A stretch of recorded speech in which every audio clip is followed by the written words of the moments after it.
ঢাকা মধ্যপ্রাচ্যের যুদ্ধের ডামাডোলের মাঝেই দেশের অভ্যন্তরে জনস্বাস্থ্যের উপর নেমে এসেছে এক ভয়াবহ বিপর্যয়। দেশে হামের মিজলসের সংক্রমণ এখন আশঙ্কাজনক পর্যায়ে পৌঁছেছে। গত ২৪ ঘণ্টায় সারা দেশে হামে আক্রান্ত হয়ে এবং উপসর্গ নিয়ে আরও ৫টি শিশুর মৃত্যু হয়েছে।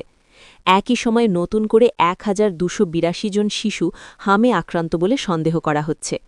সোমবার ৬ এপ্রিল স্বাস্থ্য অধিদপ্তরের সমন্বিত নিয়ন্ত্রণ কেন্দ্র থেকে পাঠানো এক জরুরি সংবাদ বিজ্ঞপ্তিতে এই ভয়াবহ পরিসংখ্যান তুলে ধরা হয়েছে। এক নজরে বর্তমান পরিস্থিতি ১৫ মার্চ থেকে ৬ এপ্রিল। স্বাস্থ্য অধিদপ্তরের তথ্যমতে গত ২০ দিনে দেশের স্বাস্থ্যচিত্র অত্যন্ত উদ্বেগজনক।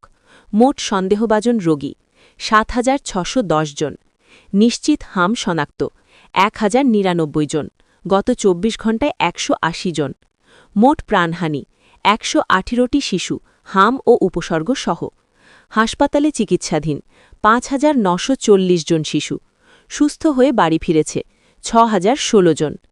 বিভাগভিত্তিক সংক্রমণের চিত্র শীর্ষে ঢাকা ও রাজশাহী। গত ২৪ ঘণ্টার তথ্য বিশ্লেষণ করলে দেখা যায় দেশের প্রায় সব বিভাগেই হাম ছড়িয়ে পড়েছে, তবে সংক্রমণের হার সবচেয়ে বেশি ঢাকা ও রাজশাহী বিভাগে।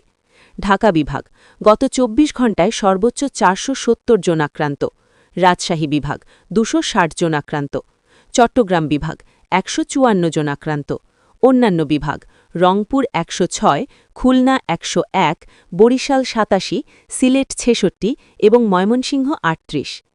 স্বাস্থ্য অধিদপ্তরের পদক্ষেপ ও সতর্কতা। স্বাস্থ্য অধিদপ্তর জানিয়েছে পরিস্থিতি নিয়ন্ত্রণে তারা সর্বোচ্চ চেষ্টা চালিয়ে যাচ্ছে।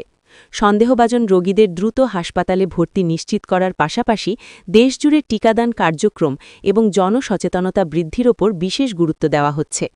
চিকিৎসকদের মতে হাম একটি অত্যন্ত সংক্রামক রোগ যা দ্রুত ছড়িয়ে পড়ে, তাই শিশুদের সুরক্ষায় অভিভাবকদের বাড়তি সতর্কতা অবলম্বন করতে হবে।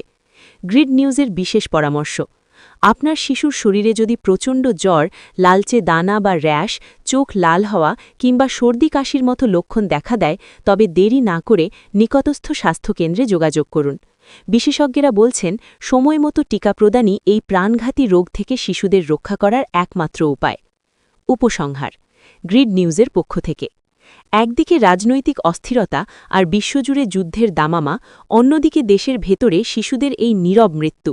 বাংলাদেশ কি পারবে এই জনস্বাস্থ্য সংখ্যা এবং সবশেষ ব্রেকিং নিউজ পেতে? চোখ রাখুন গ্রিড নিউজের পর্দায়।